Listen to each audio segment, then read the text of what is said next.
What is up, my chefs? Today we are back in the delicious kitchen and I'm going to be making some cheesy quesadillas with chicken.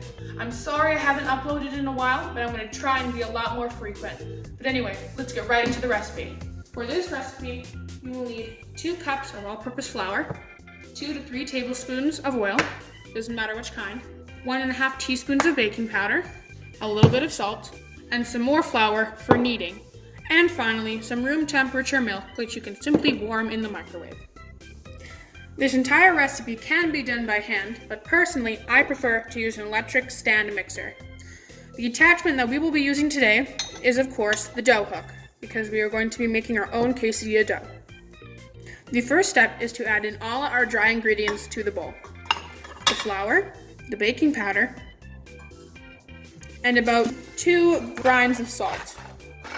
Actually, I'm going to do 3. Then we're going to heighten the stand mixer and put it on a low speed for a few minutes to mix in all the ingredients.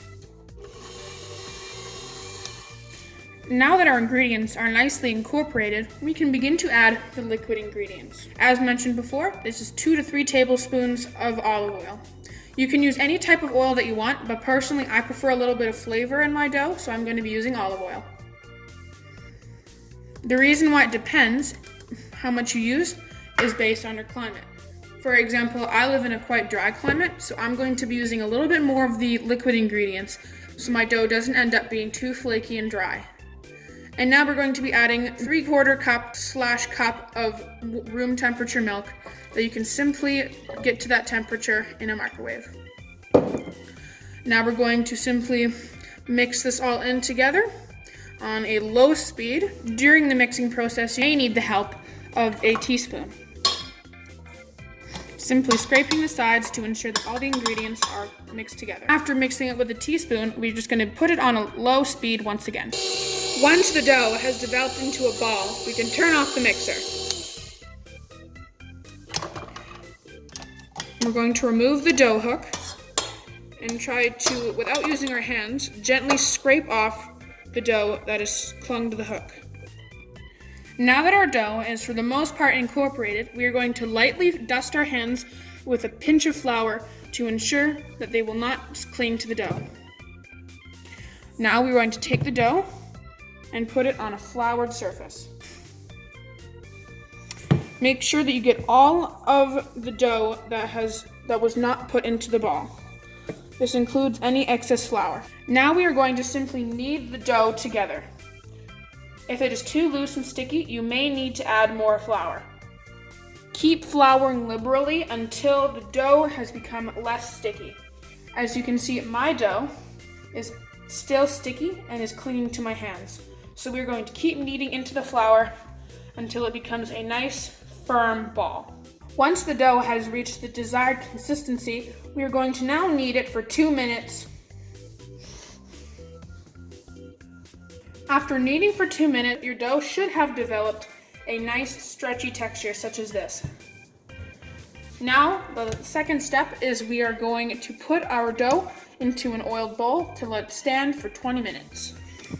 To oil the bowl, simply have a dash of olive oil, or you can use peanut oil or canola oil, but I'm still going to be using olive oil. Just a little dash. Whoop.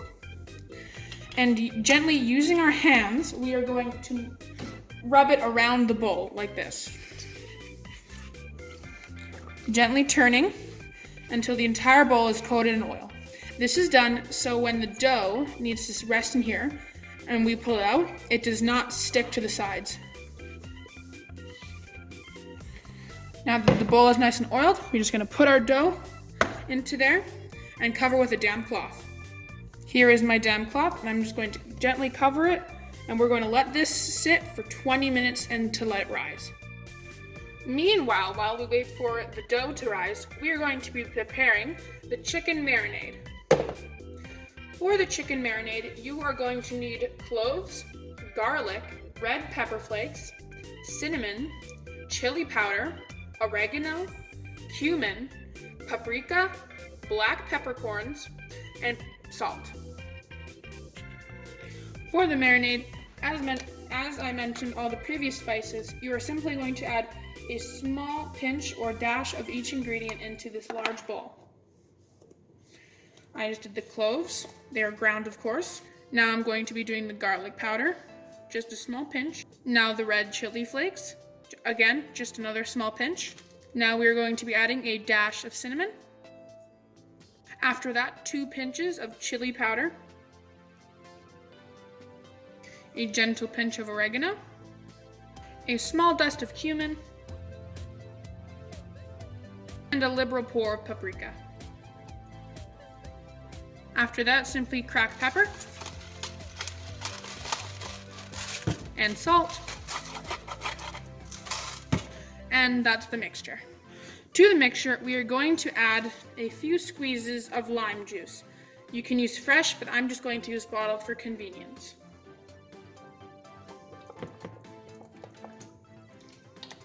After that, we are going to add in our chicken breast. Now we are going to rub our chicken breast in this lime and spices mix. This is going to help it get that good flavor that we want in our chicken for our quesadilla.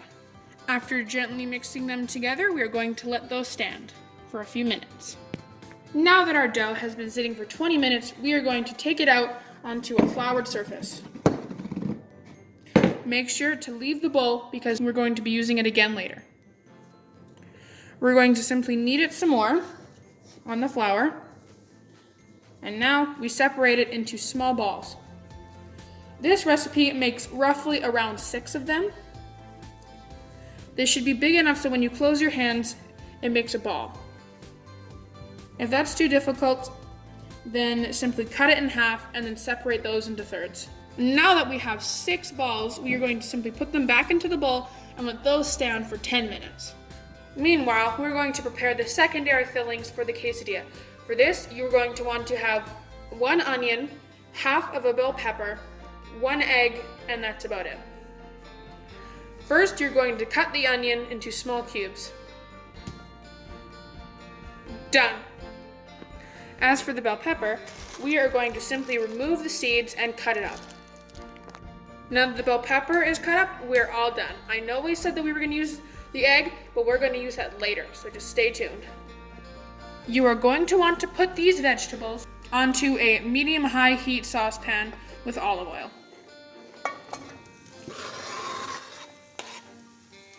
Be sure to mix them around. While those vegetables develop some color, we are going to simply cut up our chicken into cubes. And done. The chicken is now into cubes.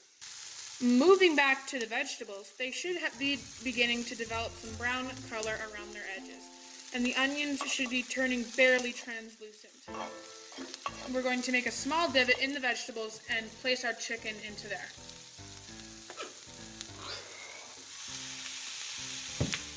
Simply give it a quick stir. And cover with a metal lid. We're going to let that cook in its own steam, and meanwhile, we're going to go back to our dough. Now that the small balls of dough have been rising for 10 to 20 minutes, we are going to simply put them all onto a floured surface. Make sure to add extra flour because this is going to be a little bit sticky. Now we're going to be rolling the balls into tortillas. To do this, we want to make sure that our rolling pin is liberally floured, or else it's going to be very difficult. To begin, place 1 ball onto the floured surface. Then gently, but also firmly, roll it until it turns into a sheet. Then you're going to want to switch directions and continue rolling. If you need to, you might need to add more flour to the rolling pin because this can be very sticky. Rolling this may take a lot of time because the dough is stretchy and it will want to go back to its original position. Trust me, even though it may seem hard, if you just continue rolling, you will end up with a tortilla. You will know it's done when your hands can completely go on it and there's about 1 inch of space from each of your fingertips, if not more. Sorry about the background noise, that's simply the vegetables and chicken cooking. Anyway, when you cook the tortilla, make sure that the pan is very big and it is on a very low heat. The tricky thing is is that with tortillas, they're so thin that they only require probably 1 to 2 minutes to cook. You're going to place the tortilla onto the pan and let it sit for a few minutes until you notice that it either becomes puffed or begins developing bubbles. If you can poke the tortilla and it moves around as a complete unison, that is a signal that it is ready to flip. For this tortilla, we want to develop as little color as possible because we are going to be making quesadillas with it, which means it's going to develop even more color later when it gets cooked further. You will know it's done when it becomes very firm. As you can see, this is still kind of loose, so we're going to let this cook for a little bit longer. After about 30 seconds, our tortilla is pretty much finished. Let's just flip it once more to check. Oh, that's perfect. As you can see, it is very firm. It makes a scratching noise when I roll it across. And when I pick it up, it's no longer loose. It's just a little bit saggy. I'm going to finish the rest of the balls and get back to you guys in a minute. All right, so it took me a while because I had to roll them out and fry them, but I finished, sorry about that poor audio by the way, I finally finished all of the wrap shells, or tortillas. Some of them ended up kind of weird like this one, so we're gonna pick out the best ones, this one, and this one, and we're going to get making the quesadilla. First, we need to grate some old cheddar cheese. All right, I just took the liberty of grating all the cheese, so now we are going to make the final quesadilla. First, we place down one of the tortillas. Second, we sprinkle on a handful of cheese. It depends on your taste, but I personally like a very cheesy tortilla. Sorry, I completely forgot about the vegetables and chicken. You should know it's finished when the chicken cubes, if you cut them open, are completely white inside, the onions are completely translucent, and the peppers have developed some nice brown color. Anyway, we are going to put on about a 1/4 cup, if not a 1/2 cup of these ingredients, right on top. Then we are going to use an egg wash. It's just a cracked egg whisked together. You need to make sure that there's about 1 inch of space on the edge of the tortilla where there's nothing there. Then, using a barbecue brush like such, we are going to liberally egg the edge of the tortilla. You don't need to do this, but I personally like to because it ensures that the quesadilla will not break open when we put it on the frying pan. And don't worry about getting salmonella because we are going to cook it long enough that the egg is going to cook completely and seal it together perfectly. And finally, we place one of the other tortillas over top. You get a fork and some heavy blunt object. For example, I'm using a knife sharpener. We're going to place the fork down. Using this, we're going to firmly press it together until it makes small marks. This way, the quesadilla is completely sealed.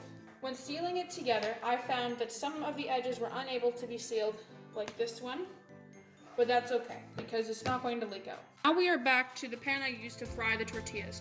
As you can see, it is covered in flour, but that is okay. First, we are going to get some oil and oil the pan. Make sure you turn it on to a very high heat. Actually, probably a medium, around a 5 if you have number dials. Then we're going to place the quesadilla onto the oil and using our hands, gently move it around to make sure that every part of the surface is coated. And then we're going to come back when it is sizzled. After a few minutes, the quesadilla will be ready to flip. To flip it, you simply place the spatula underneath, lift, and quickly flip. As you can see, the oil has helped it develop a perfect golden brown color. In the end, that's what the quesadilla should look like. Now our quesadilla is finally done. We are simply going to cut it into 6. To do this, you simply cut it across the middle, cut it diagonal. Careful not to burn your fingers, because after being on a hot oiled pan, it can be very hot. And one last time across here. Now that it has been cut into 6, simply take that, use your fingers, take the whole thing, put it on a plate, and with a dollop of sour cream and a splash of salsa, now you have the perfect quesadilla. I thank you guys for watching. I hope you enjoyed the video. In the comment section below, please try it and tell me how it went. I don't know when the next time we'll be able to post, but I hope it'll be soon. I hope you guys enjoyed this episode of Delicious Kitchen. See you next time.